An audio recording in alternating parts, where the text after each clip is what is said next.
What's going on, DJ Hazmat here? Yeah, and I'm Matty Wills. Hey, Matty, I can't see you. Oh, there he is. There he is. I'm Matty here, Wills. brother. All right. Welcome to the post-game edition of Matt and Matt Sports. Yeah, In a you already game know. where I'm not happy to say that I was right about my pick, but I was right about my pick. And Pippa is I here to was remind too. you. I was oh so right about my pick. But I'm not gloating about that or anything because I certainly didn't want my pick to come to fruition. But it is what it Yeah, is. I'm not able to see any comments, so please, if somebody says a comment, let me know what it says. I'm on my yeah, phone for here. I sure. have some For internet sure. issues today. So It's there we all go. good, man. We'll drive through this thing as best we can. The Browns lose 37-14 at home. First of three straight home games against the now 6-0 Arizona Cardinals, who remain undefeated. And Kyler Murray, listen, Has. We can talk about everything that happened in the game. Personally, I don't think we played well on offense. I don't think we played well. I know we didn't play well on defense, especially in the first half. There were some moments in there where we didn't give up a touchdown where it felt like a win, but ultimately they moved the ball up and down the field the entire game. I'm not sure that the game plan was great or if we even stuck with the game plan. I know we went down 7-0. It just felt like we didn't run the ball enough. Injuries upon injuries upon injuries and aggravated re-injuries were all happening all over the field, especially in the fourth quarter. Kareem Hunt leaves the game. He doesn't look, I don't know, I'm not a doctor. Doesn't look like he'll be playing anytime soon. And I don't know, man. I don't know. It was a rough Sunday afternoon for the Browns. One thing that I thought was interesting, though, has usually, and we talked about this like kind of a little bit during the week when we were wondering whether or not the game would be at 1 o'clock or 4 o'clock, and we both assumed it would be at 1 o'clock. I'm not saying this has anything to do with why the Browns lost, but I thought that was just an interesting thing because I felt like that's giving the home field advantage, not giving the home field advantage away, but lessening the effect of the home field advantage because, they're from Arizona. They're on a different time zone. I don't remember us moving our home games to accommodate the opposing team, I guess is what I'm getting at. The time of our home games. And you know what, Matt? Until you said that, I never really thought about that, the Yeah. time zone difference, because it is supposed to be a disadvantage, like you say, to a West Coast team coming to the East Coast because they have to play, earlier than they normally would play. Just like Right. when I was in LA last week, and you alluded to that at halftime as to why I wasn't able to join the show out at SoFi Stadium, which is backed by Verizon. For some reason, my AT&T phone would not work. I mean, I literally couldn't send a text message, couldn't make a phone call. I couldn't do anything on my phone inside of SoFi Stadium. But I think had I been on Verizon, it may have worked out successfully. But I mean, it is what it is.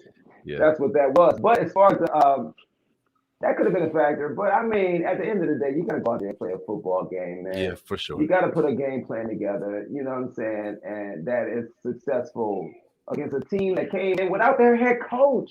Yeah. They had to call, they didn't have their head coach to even call plays for them. And what is Michael? He said abysmal. They were horrid all day on all aspects. Yeah, good word. Injury aside today, I think Baker has fallen back from the others drafted Oh, in the you same think? year or We year don't need to guess after. about No that. matter what Baker or his wife. I ain't gonna bring his wife into it. His Hey, she confidence brings is herself shaken, into it.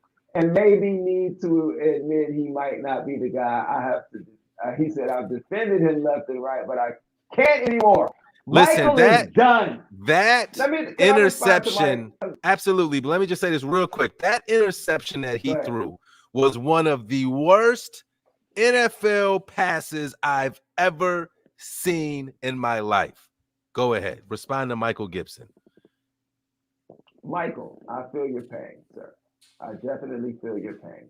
And Baker feels your pain, especially in that left shoulder, because Baker knows that this is it.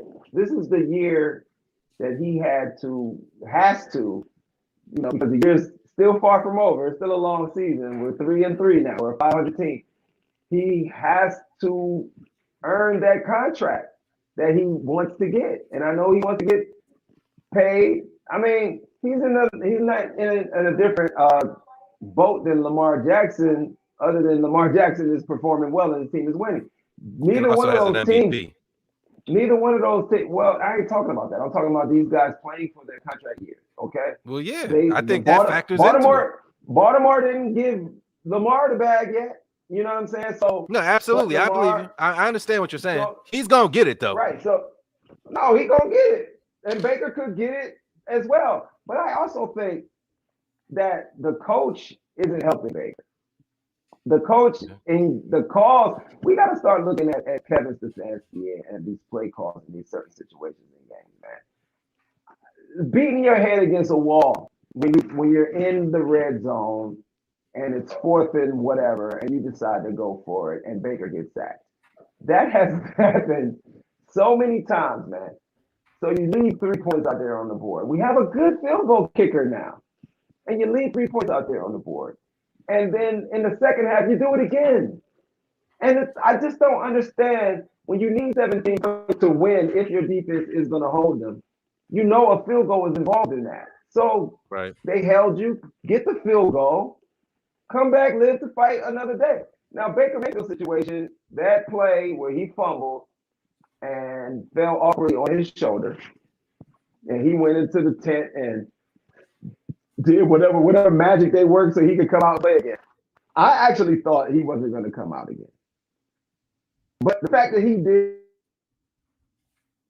just proved that he knows that it's on the line for him. And he's not going to come out that game unless that arm falls off. Because Case Keenum is probably going to look a little rusty if he does come in the game. But Case Keenum took this Kevin Stefanski offense to an NFC championship game. Case Keenum understands how to run Kevin Stefanski's offense. I bet you if Case Keenum was playing, you'd see number 13 catching the ball more often. It's just Baker isn't, and I've defended Baker as well. And I understand where Michael is coming from. I'm watching him not see open receivers and hesitant, and he's doing that little spin and trying. It looks good to escape the pocket. This is my cousin saying today that 1-2 punch. I feel you on that. It looks like we lost Matty Will, Cuzzo, but I don't think the game plan should have changed because you have Kareem Hunt, who is, for all intents and purposes, he could be just as good as Chubb. So I don't think the game plan should have changed up much. But what they did do without Chubb is they started to lean a lot more heavy on the passing game. They were passing a lot more. I don't have the stats in front of me right now, and I'd love to see what the ratio of pass to run was, but I feel like there was a lot more passing. But one thing I'd like to say, because I cannot get fined in this situation, and I think Maddie is come back in. What happened there, Maddie? We lost you. You back? Yeah, man. I don't. My landline to my laptop slipped out, and I had to get off the Wi-Fi because my router's way upstairs. But I should be straight now. Well, we were making a point. This is my cousin Mungo, who's from Maryland. He chimed in saying that we definitely missed Chubb today, and I do feel I feel like we missed Chubb, but I think we missed Chubb. We didn't have to miss Chubb if they would have kept the game plan heavy run. When you have a Kareem Hunt to go to, we're a unique situation where you have a guy who has been a featured running back for another team and has gone to the Pro Bowl doing what he does from that position as the guy. Right. So you just make him the guy that day. And you call those plays you would normally call for Chubb, you call for him, and you bring in a Felton to spell him. And so I feel like they were passing a lot on first down. And when the pass is unsuccessful, or you get sacked on first down, now you're in second and 16 situations, you make it difficult for a running game to ever even be established because you think I've lost Nick Chubb, so now you got to change up your entire game plan. So I think you got to start really considering what Kevin Stefanski is doing in situations. Because I know text, they like, I think we should start questioning what Kevin Stefanski. I've been questioning him for a couple weeks now.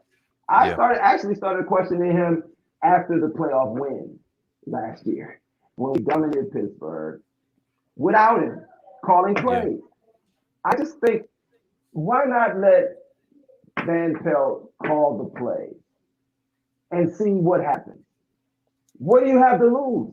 Because I think Kevin, and a friend of mine named Kevin, who was a Minnesota Viking fan, and I think I may have mentioned this before, has watched Kevin Stefanski, and his take on Kevin Stefanski is that he's an overthinker. He's good between the 20s. And he overthinks things. And I can see that. I start to see, like, why are we calling this play in this situation?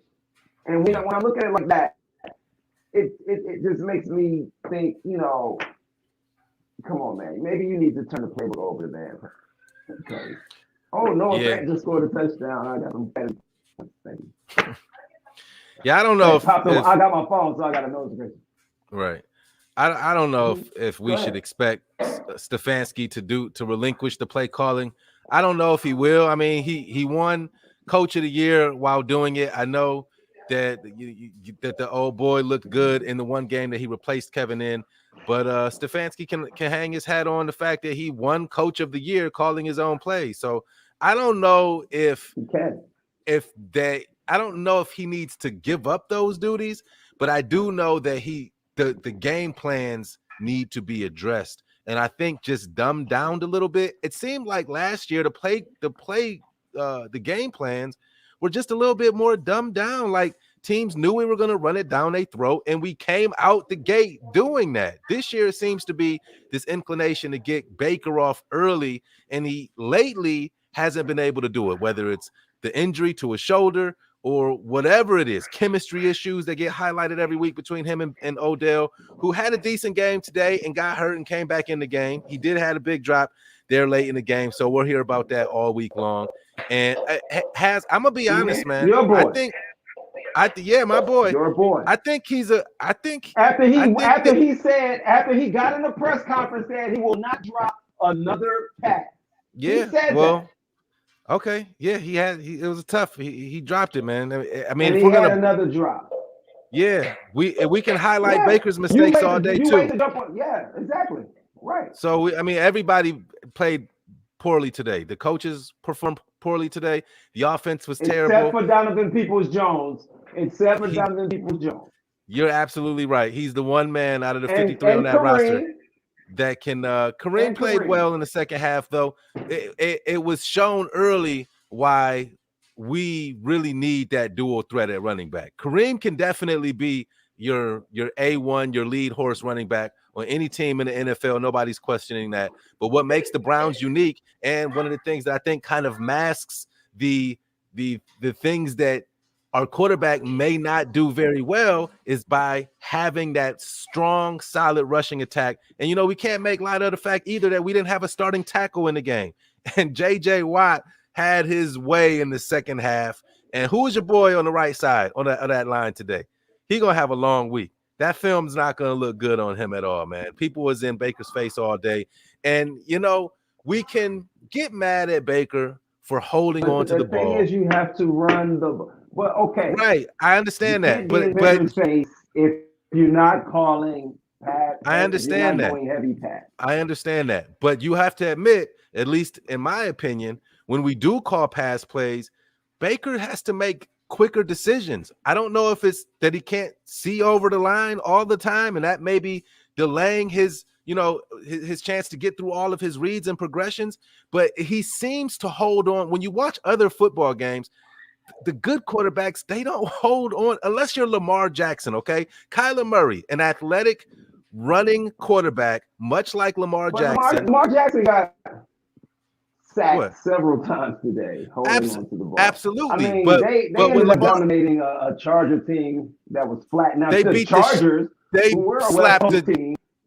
slapped them. They slapped them. Now, hold on. What was the difference? They played at 1 o'clock. They're a West Coast team that was forced to play at 1 o'clock game. The Baltimore which is the way that it should be. But my point is, just to cap on the quarterback, good quarterbacks, when they're in passing situations, outside of the truly super athletically gifted ones. Okay, when you're talking about Lamar Jackson, you're talking about a different breed the league has ever seen in quarterback.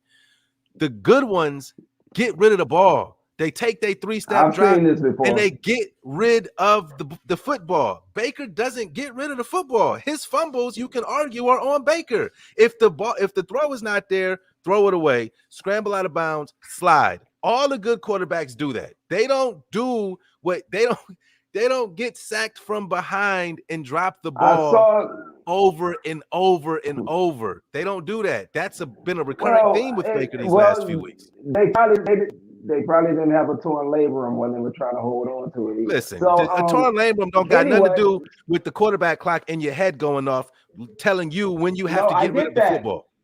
But I think it might have something to do with the fumbles. Okay, you know, you have he is getting blasted from behind. Pause. Okay, but he is getting. Listen, what is Corey? Corey Brooks says, bro. Remember, the team governor has them hire Stefanski. So Jim Engineering might not be able to tell them nothing. I see they had that comment up. I don't know. I think, and I don't know nothing about nothing. I don't know. Listen. I think that they're the same thing that's going on with Baker GM. Mayfield. The same thing that's going on with Baker Mayfield and his pride. Going on with Kevin Stefanski and his pride. Dude, the Browns looked the best they ever looked when you weren't calling the play. Period. Point blank. We didn't struggle I hear you team. on that, but that's a 1 out of a 20 game sample size that you have. That happened one time against the team in the Pittsburgh Steelers that are not really good right now. They're not very good right now. What I'm trying to tell you is most people outside of the organization will look at this roster, and I've heard people say, "Man, I could go out there and coach that team." This team is too talented for us to be having to figure it out the way we do. Most competent coaches would be able to take what's on this roster and go out there and dominate teams. You don't think that's true? I do, but I think that you can be handicapped by your quarterback. I think that that's what's happening right now.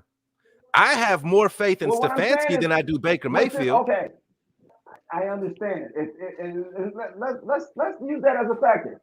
If your quarterback is not the guy like that, but he's a capable quarterback, and you have what you have, you can still a capable coach will go out, because when Lamar Jackson came in the league first year and went to the playoffs, he was nowhere near ready to sit back in the pocket and pass the ball. No, what the but coach you're saying did I'm doing this was year. Adjust what I'm saying. I ain't talking about this year. I'm saying what the coach did that year and made the playoffs was utilize the talent that they had to the best of the ability to the talent that they have. Right. So you don't try to fit a square peg into a round hole. You use what you have. You, like you said, dumb it down. Why is he making it so complicated? It's not that hard to make a roster like this go. It's not. Okay. Dude, I coached flag football. One time in my life, I coached a flag football team, and that was the first time I ever coached. And we went to the championship. Use the talent that you have to make the plays. We have too much talent. Nobody will argue with the talent on this roster. So what I'm saying is the play calling is in question now. The game plan for how to use this talent to attack teams is in question. All right. So the only thing that I would say to that is, yes, I'm questioning the play calling, especially in situations, certain situations. The 4th and short on their side of the 50, to me, I'm over it. Get your points, man, because at the end of the game, especially when you're passing up on field goals in the first quarter, at the end of the game, sometimes you really need those field goals. So the questionable situational play calling, indeed, I give that 1,000%. But I will also say that some of it is not on play calling. Some of it is on execution. Some of it is your quarterback having guys open and not being able to complete the pass. Some of it is your quarterback hitting the guy square in the breadbasket, as they say, and he drops a crucial fourth down. Peoples Jones, the young wide receiver, balled his ass off today. Everybody else on the team, I don't know, got ran. I didn't hear the announcers call Myles Garrett name one time. So Jadeveon Clowney had a good game, but then he got hurt too. Am I mistaken? Did he not get hurt there at the end? So I don't know, man. The play calling, Sean Shields definitely agrees with you. I agree the play calling is terrible. It's been a lot to be desired on that. But I'm also holding the quarterback accountable for some of this. The thing is, okay, so you're holding the quarterback accountable, and I understand for some of it. But the quarterback wouldn't have to be held as accountable if you're utilizing the strength of your team the right way. If you're calling the right way, if you come with the right script to the game, then we're going to look good, and you don't have to call the quarterback into question if you're not trying to overuse him to the point where he ends up. The man has a torn leg. Is that not documented? So why are we turn around and put the ball in the breadbasket of the running back and run off play action? So, definitely thought because I think when Baker drops back to pass, when he looks worse than when he's off of play action.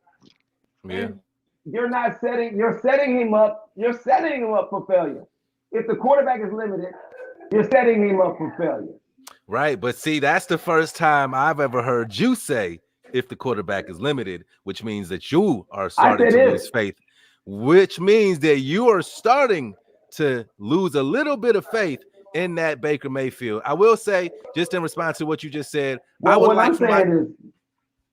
like for my quarterback to be able to make all the throws, is all that I'm saying. I would like for my quarterback to be able to make all the throws, and that's the bill that was sold to me when we took him number 1 overall. Okay, this isn't just a guy that we drafted 22 overall like Johnny Manziel or whatever it was. This is a guy that we took number 1 overall. So I would appreciate it if we didn't have to dumb down the playbook all the way and only allow him to pass in these certain situations. But that's just me. And it may be all the way. It may be a situation. I don't think you just sitting back in the pocket and just let the no, I'm not saying that. I'm just saying, but when we're going to call a fair number of play action passes because everybody knows that we run more times than anybody else in the league. But sometimes we can't throw the ball just off of a play action pass. Sometimes we just Whoa, stop for a second. Are you reading? What's on this comment now here? Corey Brooks, the Browns are on their way to another city. They already looking to pull the First Energy name down. The 2020 playoffs is a selling point.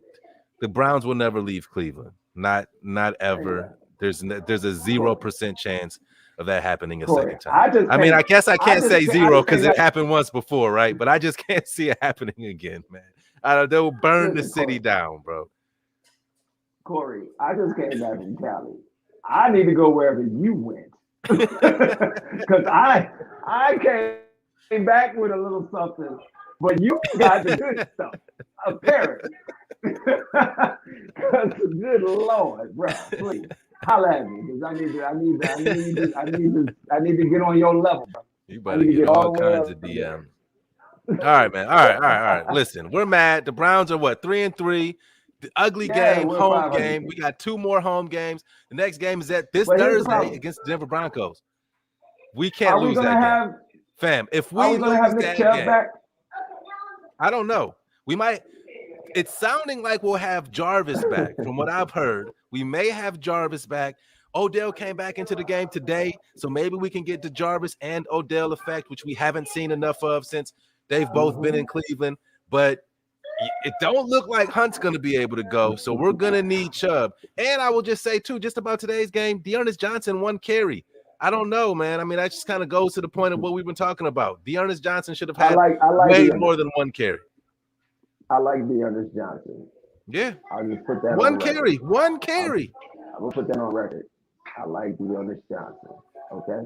So it is what it is, man. Yeah. Whoever we step out on the field with, we got a short week to get ready for on a Thursday night. Hopefully we can get it together and shake this off. I will say this: we were playing against the best team in the NFL. To this point, Nobody has beaten them. So I would have liked to have fared better against one of the top teams in the NFL. but it was a bad day. Baker seems to play worse at home than he does away. And I just want to make this one point. Is Justin Herbert a good quarterback? I think so. Sure. He put up 45 against us last week. Yeah, he had 6 points today. Oh, I got him on one of my fantasy teams. I saw his performance. It wasn't very good, but it was horrible. It was horrible. After what he did to us last week, it was horrible. Now listen, I'm gonna just say this: Baltimore is scaring the hell out of me right now. You saw how they came back against the Colts last week. They were dead in the water, 25-9 in the fourth quarter, and they won the game. And they beat the crap out of LA today, who beat us last week. So I'm scared as hell of Baltimore right now. I'm gonna just beat us. We're not doing a GTFOH. Oh yeah. We can do that to wrap it up for sure. I don't have the sound effects. That's fine. You know, I'm not on my situation. But you know what I'm saying? You know, I want to tell Mystery Brown fans GTFOH. Don't you ever challenge my Brown fandom in your life. So I've held this down. You can ask anybody. I make a daggone whole song and video every week. So don't ever challenge my Browns fandom. I suck. Yeah. All right. So you can GDFOH, okay, on that. Which stands for get the and out as of far here. As, and I'll say GTFOH to Kevin Stefanski and his play calling. You know what I'm saying? Get the GTFOH with the timing of the calls that you want to play. I don't like the script. We need a whole new script, new writer or something. The plays are good. And I will say those plays that he did call somewhere, and I get it, that the quarterback was the reason that some of those plays did not work today. Because they were open receivers, and Baker does need to get rid of the ball quickly. But he ain't coming out that game because he don't want that to be the case. Get it? He don't want that to be the case. Well, he come up out that game, he might not get that start job. But just the way he's playing right now. That's all I'm saying. I have faith in Baker to make the throws because I've seen him do it. I've watched him play well. So you know, it worked. It worked for us last year, and you know. But and then I'm also give a GTFOA to you for you know, 3 of them getting over here, getting up here hollering about I'm scared of the Baltimore Ravens. I'll never say those words out of my mouth because I lived out there, and I'll never ever utter those blasphemous words. Yeah, well, you better not, because you got family out there and all of that. I don't know not one person over there. I had an old dude I used to work with say, if you're scared, say you're scared. And you just said it. You're scared. And I'm never scared. There's no, listen, based on what I've seen so far of watching the Ravens this year and watching the Browns this year. So what? They're lucky. You know what I've seen? There's no chance. There's no chance for the Browns to win either one of those games. My GTFOH goes to the. So does he suck, Mystery Browns fan? Does this man suck for saying there's no chance that we're going to beat the Ravens? He's already conceded to the Baltimore Ravens. Does he suck like I suck because I picked the Cardinals and I was right? For everybody out there that's tuned in to this very interesting episode, we appreciate you guys hanging out with us. I'll say this: my GTFOH goes to the Super Bowl aspirations for the Cleveland Browns, because those flew out the quarter at the end of the first quarter of today's game against the Arizona Cardinals. We all pretty much knew. Browns fans won't maybe not say it out loud, but at the end of the first quarter today, we all pretty much knew where the hell this game was going. And in it, those Super Bowl aspirations have gone fly. They're not. Listen, if you're a true Browns fan, don't talk about the Super Bowl right now. We have to fight to get to the playoffs right now. The Baltimore Ravens are one of the hottest teams in the NFL. Lamar Jackson may be your MVP if they had to vote on it right now. We ain't catching them based on the way we're playing right now. We need to hope for one of them extra wild cards that they threw into the NFL a season or two ago. We need to hope for one of them spots, because this team is not ready to play in the Super Bowl. No. Listen, it doesn't mean I'm not rooting for them. It doesn't mean I'm not rooting for them. It just means that there's no way, if you're going to be an objective Browns fan and just a watcher of the NFL, you understand that what you saw today, what you saw out of that defense last week, what you've been seeing out of your quarterback, what you've been seeing out of your coach going for it on all these damn fourth downs and getting no points, we are not ready to even sniff the Super Bowl at this moment. So my GTFOH goes to Super Bowl aspirations for this season. I'll say this is the last thing I'm gonna say, and I'm gonna let you close it out. Jim Mora, probably one of the most famous sound bites in professional sports history in this country, when he was talking about playoffs. I know you remember playoffs. You want to talk about playoffs? Nah, I don't see it. Not right now, dog. Not Super Bowl. Playoffs, maybe. No Super Bowl.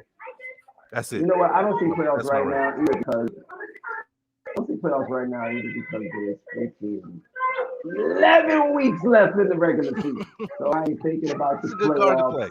I'm thinking about good play for the next week. And to your Baltimore Ravens, they are the scariest team or whatever they are. To me, they are the luckiest team in the NFL. For that kicker with those stupid glasses on to miss that chip shot that would have given the Baltimore Ravens an L. Everything that Baltimore did what did they do today, that game that they were losing. But what did the Baltimore Colts were actually dominating. Okay, they kicked the Chargers back. I give you that. Yeah. Whatever. They smacked fire out them boys. They didn't smack fire out the Indianapolis Colts. The Colts were actually smacking fire out of the Ravens, and I'll give it to Lamar. He had a fabulous game. Yes, because you ain't never seen nothing like that before, bro. And that's the other thing. He had 500 yards by himself. Michael Vick. 500. Yeah, Vic was special. I never take anything away from Vic. This is different, bro. This is different. Michael Vick, he's done nothing. No. Well, Vic didn't do a whole lot either. He went to the NFC Championship game, one time? I don't remember. Maybe he went more than once, but I think he only got to the NFC Championship one time because it was always Donovan McNabb going. And Lamar hasn't gotten past what Michael Vick has done. Okay, well, he's 24 or 25. He's 24. Well, it's insane. It is insane. Yeah. And it was insane when Michael Vick was doing it. And he ain't gonna do no dog fighting, so we gonna be able to watch him for a little bit longer. All right, well, good. I'm just saying. All right, I'm act like we've never seen this before, but we not like this. Not like this. So how old were you when Michael Vick played? I watched Michael Vick play. To me, Michael Vick threw a prettier ball than Lamar Jackson. He threw a harder, tighter spiral. To me, Michael Vick threw one of the prettiest footballs I've ever seen a quarterback throw. Plus, he could run all around.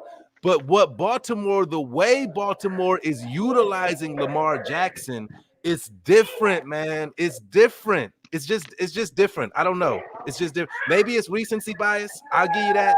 But this looks like this kid is unstoppable. Now, I know he won't be able to do this when he's 30. At least I don't think he will be able to do it when he's 30. But right now, they're an unstoppable offense, and they can get whatever they want. They can get whatever they want.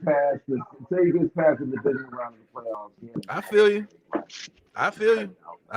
All right, man. Wrap us up. The only thing that hampered Michael Vick, he got a broken ankle one year. Yeah. You know what I'm saying? He also killed a bunch of dogs. Otherwise, Michael Vick.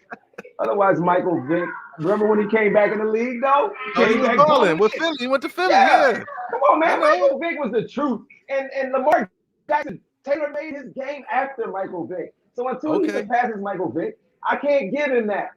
I understand that. I respect that. He's the modern day Michael Vick within this show. Yeah, I think with some better coaching though. Yeah, maybe. All right, we'll see. When he surpasses him, he surpasses him. That's what Listen, and I love you, and it sounds like you're in the middle of the Baltimore's lucky. Okay, man, we got you. They very loud. Baltimore, it's cool. It's been 34 minutes. I think we filled the quota, man. That's all I'm saying. So, I appreciate everybody that I can't see who left a comment. My cousins, everybody, thank you. We'll be back Thursday night. Don't forget, it's a Thursday night game. That's gonna be rough on you, Maddie. But it's a Thursday night game. We'll be there for halftime. Denver versus Cleveland. Oh man, must-win game for the Browns. I hope this don't affect my ticket sales. Must-win game for the Browns. I hope this don't affect my ticket sales. No, it won't. You'll sell those. Yeah, I need somebody. Come on. Hey, I got some tickets. for the season. If you want to go see Denver or you want to see Pittsburgh Halloween, what you want?